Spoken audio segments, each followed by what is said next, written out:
teman-teman. Nah, ini Santiki Before. Ini Santiki Before-nya tuh.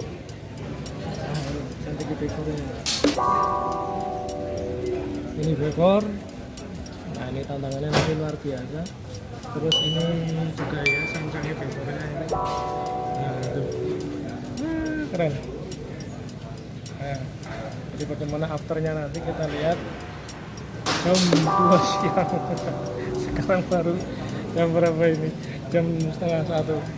Jadi mudah-mudahan nanti kita bisa sampai shoot sampai rampung before Sanjang sama before after Sanjang untuk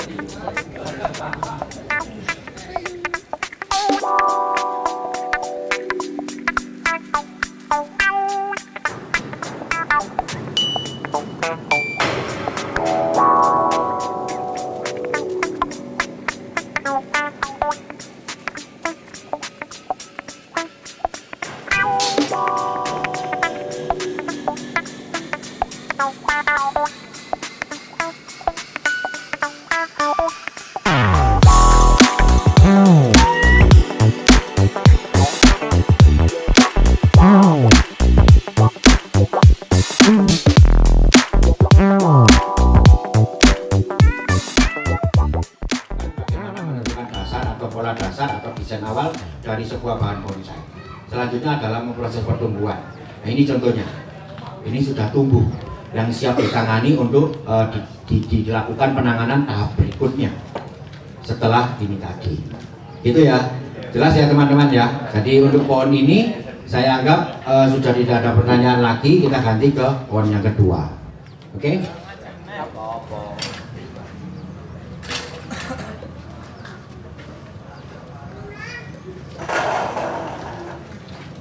Pak Rudi, ini sudah diproses sebelumnya, ini berapa lama, Pak? Berapa lama, Mas? 1 tahun, Mas. 1 tahun, ya. Setahun sebelumnya ya? Tapi pohon ini mengalami kerusakan, gangguan waktu itu ada. Ya, pohon ini sudah saya proses kurang lebih 1 tahun. Baru penanganan pertama sebenarnya. Saya menentukan posisi, kemudian membuat kerangka. Ya, karena Santiki mungkin kita bisa mempunyai kerangka sampai ke anak ranting ya, karena cabang-cabangnya sudah tumbuh banyak. Waktu itu kita sudah bisa membuat kerangka. Nah, karena pohon ini terhambat pertumbuhannya oleh karena penyakit, maka pohon ini boleh dikatakan terbengkelai. Artinya saya tidak bisa meneruskan proses desainnya. Jadi menurut saya pohon bisa diproses, syaratnya cuma satu, kalau dia dalam kondisi yang sehat. Jadi kalau tidak sehat, pohon ini tidak mempunyai progres kemajuan desain atau progres kemajuan pertumbuhan. Pertumbuhannya akan mandek, maka kita juga penanganan juga mandek. Nah, ini sudah kelihatan subur pohonnya, kita akan meneruskan. Oke. Yang pertama, saya akan memilih dulu cabang ranting yang mana yang akan saya pilih nanti, sehingga bisa saya tunjukkan bahwa langkah dari pohon ini satu tahap lebih dua tahap lebih maju dari pohon sancang yang tadi. Saya pilih dulu ini. Oke, siap, lanjut Pak Rudi.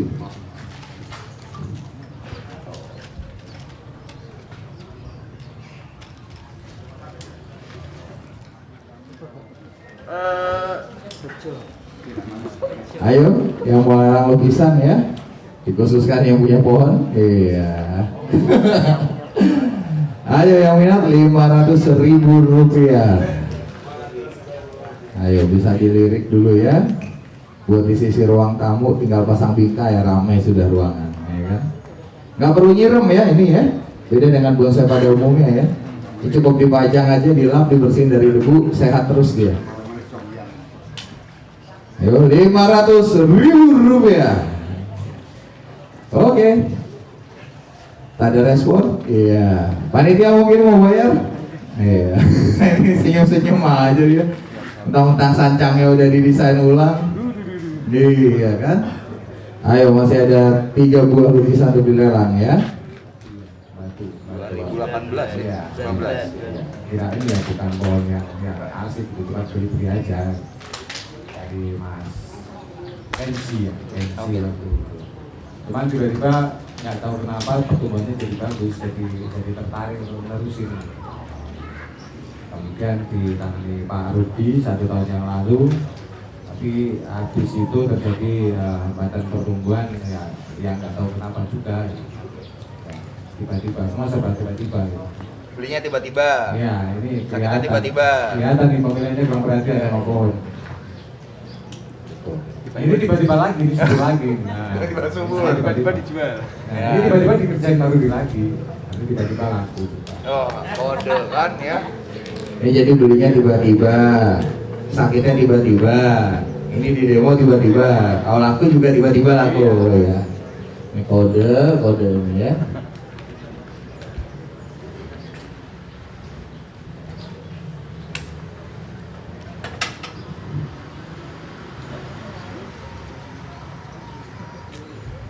Menanyakan mungkin materi lain di luar materi demo ini juga boleh, silakan. Apa kesulitan-kesulitan selama ini membuat bonsai dan lain-lain, silakan dipertanyakan. Masalah media, masalah pupuk, masalah hama atau apapun boleh ditanyakan. Sambil saya bekerja meneruskan proses pohon ini. Siap. Nah ini saya nanya sedikit ya Pak Rudi. Ini kan tadi dibilang pernah terhambat ya pertumbuhannya ya. Nah itu kira-kira karena apa? Karena yang punya pohon nggak ngerti, berarti tiba-tiba sakit aja. Ya karena memang ada penyakit menyerang pohon ini waktu itu. Apa? Sakit pohon ini. Kutu merah Apa ya, atau Mas? bukan? Kutu merah atau bukan? Akar Pak, di akar itu ada semacam busuk akar karena Oke. kontrol bapaknya. Terus sudah ada penanganan apa, Mas? Ganti media dengan yang agak-agak kasar gitu, sama ya tempat taruhnya lebih panas dan angin. Seperti yang tadi Pak Rudi jelasin di awal berarti ya, karena memang media ini adalah tempat bertumbuhnya dia ya, jadi memang kita harus menggunakan sesuatu yang lebih kasar ya untuk medianya pasir malam supaya tetap porosity sama erosity-nya terjaga ya, jadi keluar masuk anginnya aman, keluar masuk airnya juga aman ya. Jadi memang media ini balik lagi pasir malam ini bukan pupuk ya, beda ya, dia media tempat akar, media tempat kita tanam. Nah untuk makanannya tetap kita supply, tadi Pak Rudi di dalam juga sudah ngejelasin pemupukan itu dilakukan rutin sebagai sumber makanannya dia. Rutin mah, iya jangan disiram doang yang di rumah, dipupuk juga. Iya situ kode-kode rutin nggak dipupuk, siram doang. Iya hitung manusia dikasih air aja kembung, nggak dikasih makanan ya. Masuk angin akar busuk lah kelar udah. Tabungan berkurang mah. Iya. Oke ya Pak, mau bertanya apa Pak? Monggo Pak. Terus juga suhu yang berbeda. Nah, sebenarnya kalau seandainya gitu, kita di Pulau Jawa ya, terus kita tinggalnya tidak di Pesisir. pesisir, Ya. kita di tengah kota, mungkin yang terjebak dengan blok-blok bangunan. Betul. Nah, bagaimana cara menangani santigi yang juga berbeda lokasi ini, Pak? Dari pakannya ada di mana, terus medianya apakah masih tetap sama seperti di Lombok? Betul. Nah, bagaimana juga seandainya kalau santigi ini bisa hidup di hawa yang dingin, contohnya mungkin kayak di Kaliurang, di Bandungan. Ya betul. Siap. Itu medianya bagaimana? Oke. Terima kasih Pak. Boleh Pak Rudi dibantu jawab Pak.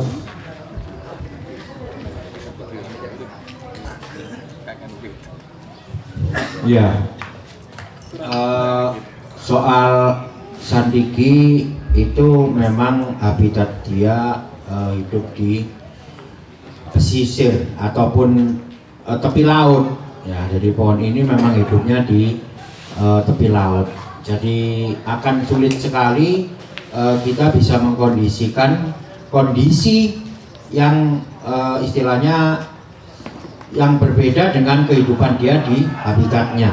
Seperti misalkan kita pelihara dia di Ungaran atau Bandungan ataupun dataran tinggi gitu ya. Sulit, saya sudah mencoba berkali-kali tetapi hasilnya tidak maksimal. Soal pertumbuhan tadi yang masalah di kota tadi, sebenarnya saya dulu sudah punya pertanyaan dari konten saya di YouTube. Ada yang bertanya begini, Pak Rudi, gimana ini pertumbuhan santigi saya itu cuma mendapatkan sinar matahari dari jam 7 sampai jam 11 siang. Selanjutnya karena terhalang tembok sebelah itu matahari nggak didapatkan. Solusinya gimana? Saya bilang ya tembok sebelah itu jebolin. Ya Pak, ini bercanda ya Pak. Ya itulah kalau saya Pak dulu tinggal di Tanah Mas ini Pak, kebetulan. Memang jaraknya nggak jauh dari laut kan, tapi ya terhalang bangunan ya terhalang bangunan. Bisa tahu kan di Tanah Mas itu perumahan padat. Nah jadi saya mencoba untuk memelihara santiki di lantai 3. Nah, jadi mendapatkan sinar yang full, matahari yang full, kemudian angin yang full. Memang kondisi seperti itu harus diadakan di santiki agar bisa bertumbuh dengan maksimal. Santiki tidak bisa diletakkan di bawah pohon ataupun terhalang gedung-gedung tadi yang kurang angin, kurang bisa maksimal. Ya tetap pada dasarnya kondisi yang diinginkan pohon untuk dipelihara ataupun ditumbuhkan dengan baik itu harus diadakan. Itulah sebabnya bonsai nggak bisa niru ya dasarnya ini. Kita punya pohon yang di Jepang sana mau dikondisikan di sini ya nggak bisa kan. Kalau kita mau niru dengan pohon yang ada di kita ya nggak bisa juga kan. Kita mana bisa meniru bentuk sinensis yang ada di Jepang dengan santiki? Nggak bisa. Nah itulah sebabnya jangankan di luar negeri, di antara kita aja, tetangga aja mungkin bisa berbeda. Di tetangga pakai air laut, pakai air sumur untuk nyiram, hasilnya akan berbeda dengan tetangganya yang menggunakan air pump untuk nyiram. Nah itu berbeda kondisi-kondisi seperti ini. Maka kondisi yang diinginkan pohon untuk bertumbuh dengan baik itu mutlak udah nggak bisa ditawar-tawar lagi. Jadi kalau ditanya bagaimana cara menghidupkan pohon di gunung, santiki di gunung, ya saya nggak tahu caranya. Kalau ada caranya saya numpang belajar juga ini, gitu kan. Tetapi kita tidak akan memaksa. Saya dulu penggemar jenis apapun Pak. Setelah 2007 saya pindah ke Tanah Mas, ternyata 1000 bintang nggak cocok, beringin nggak cocok, ini nggak asem nggak cocok, banyak yang nggak cocok di tempat saya. Cocoknya cuma santiki. Ya udah yang lain saya hilangkan dari koleksi saya. Saya cuma ngoleksi satu jenis santiki tok. Ya itu karena saya sadar bahwa syaratnya pohon ini bisa saya proses kalau dia sehat. Nah untuk mewujudkan kesehatan itu memerlukan kondisi. Kondisi kita nggak bisa tahu. Di Jogja meskipun dataran rendah santiki kurang bagus. Ternyata setelah saya pelajari kalau malam di Jogja itu selalu keluar embun. Nah, motor kalau kita taruh di halaman yang tidak ada atapnya basah joknya, embun kalau malam. Nah tempat-tempat yang embun ini nggak cocok untuk santiki. Di Tangerang ini Pak Alek ada, santiki nggak cocok juga. Kalau pagi jam 5 sampai jam 7 pagi keluar embun. Di Tangerang itu meskipun jejer sama Jakarta kondisinya berbeda. Nah itu tadi, jadi itu tadi Pak, kondisi apapun harus diadakan untuk mencapai pertumbuhan yang subur. Itu tidak bisa dimanipulasi, tidak bisa. Harus kita ini kan, kita apa namanya, kita yang ngalah. Kalau daerah kita bisa santiki ya santiki, kalau ini ya ini udah itu. Jadi tidak bisa terus memaksakan sinensis supaya hidup subur di Semarang juga sangat sulit sekali. Tidak bisa. Nah, pupuk yang cocok untuk diberikan rutin tadi adalah jenis pupuk organik. Yang saya sebut pupuk organik itu adalah pupuk yang berbahan dasar organik yang sudah difermentasi. Jadi istilahnya kalau beras tadi sudah dimasak dulu baru layak dimakan. Kalau beras belum matang sudah dimakan, efek sampingnya banyak. Perutnya bisa kembung ataupun sakit perut ataupun apa-apa. Sama, ketika kotoran kambing itu tidak melalui proses fermentasi diberikan ke pohon, maka efek sampingnya juga ada. Karena di situ membawa bakteri, membawa penyakit, membawa lain-lain yang bisa mengganggu keseimbangan kondisi dari media. Kotoran kambing itu kan organik. Kalau disimpan di dalam media, lama-lama jadi busuk nggak Pak? Nah, busuk akan merubah pH dari media. pH akan turun, kemudian mengganggu dari pertumbuhan akar.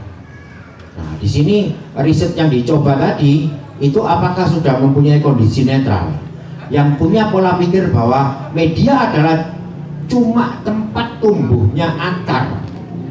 Media bukan gudang makanan.